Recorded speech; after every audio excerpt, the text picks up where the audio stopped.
Hey guys, welcome back to my channel. So today I'm gonna be telling you guys a story.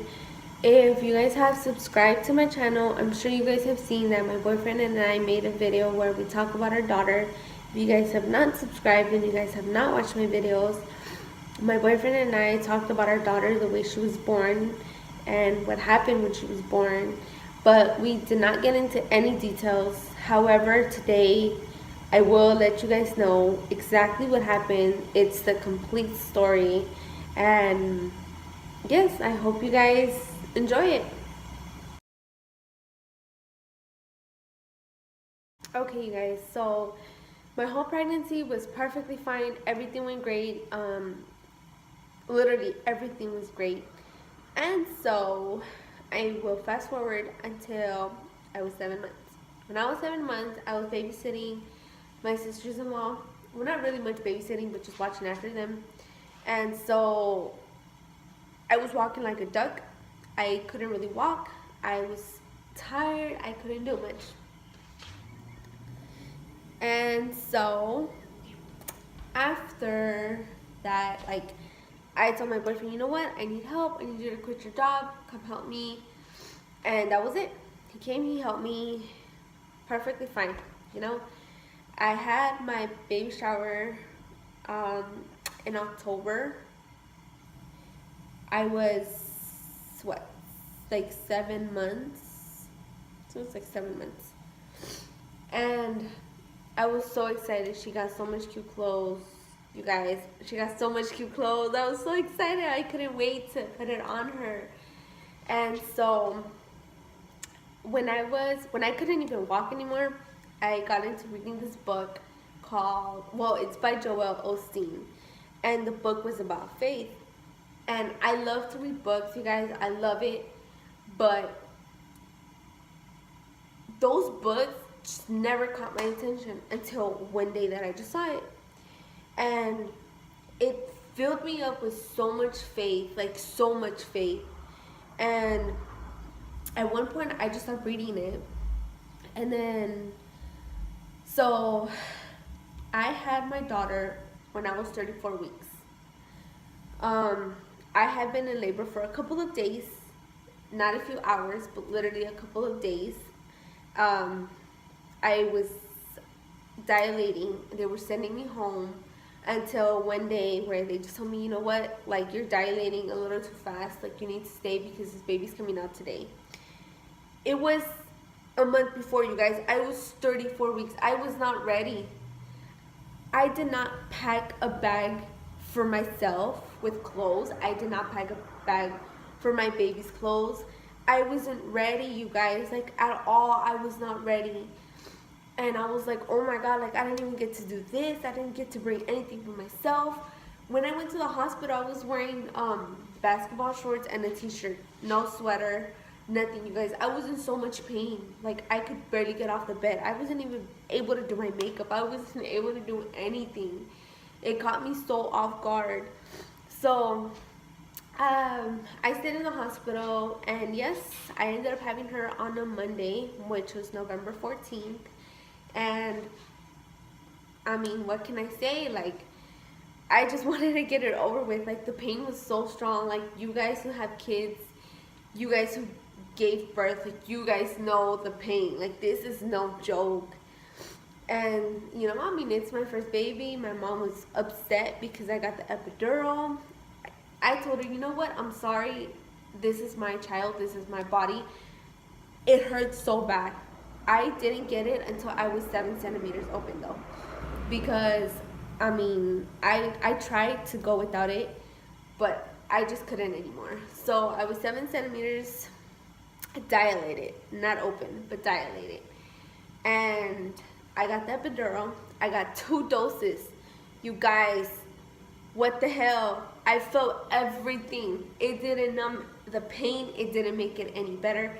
I felt everything. I was like, oh my God. Like, it was no difference whether I got it and didn't get it, because it was still the same pain. I still felt everything.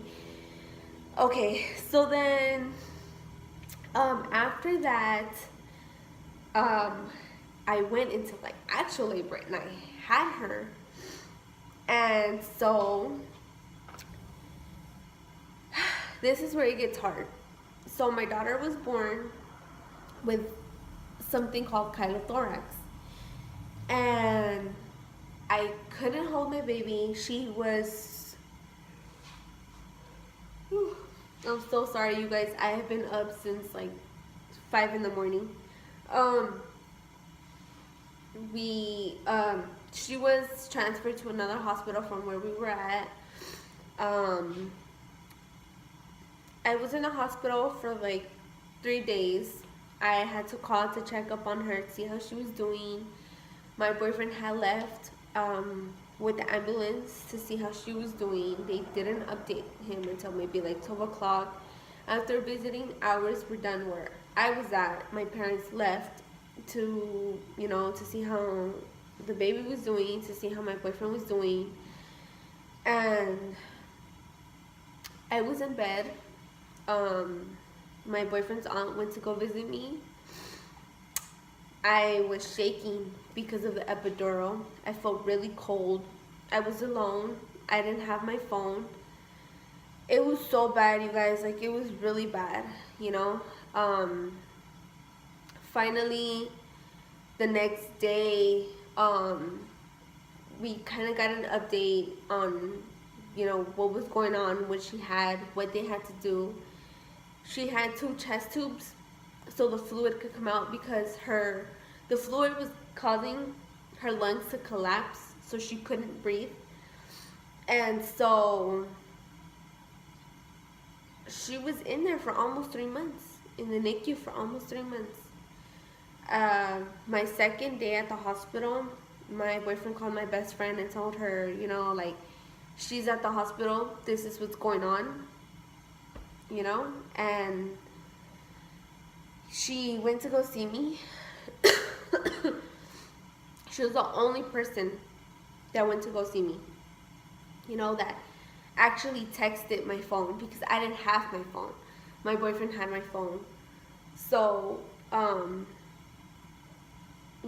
whoever texted me and asked what was going on, he replied and told them, Sadly, it was only my best friend, but grateful because she has been there for me and my daughter this whole year, and way before, because we've been best friends since 2006.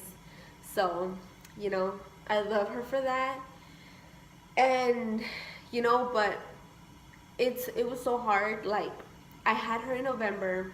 I mean, there's all these holidays, and my baby's in the hospital. She's sedated. She was given fentanyl. She was given morphine. She was on drugs, you guys. She was sedated for a while, for like a full month, and it was so sad because she was in the incubator. We would sit there and talk to her. We couldn't touch her. We couldn't hold her. When we finally got to hold her, I cried, tears of joy, of course. And I'm grateful that she got through it, that she fought for her life. And now she's 1 year and 2 months, and she's so bad. She frustrates me so much.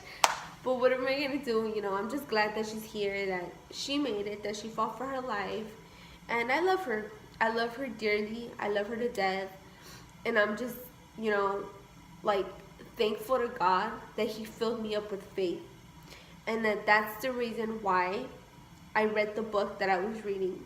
He put that book, filled me up with faith, so that moment I could be strong. Because from what I can remember, when I pushed her out, I remember she was like white, kind of purplish, bluish color, and we didn't hear her cry.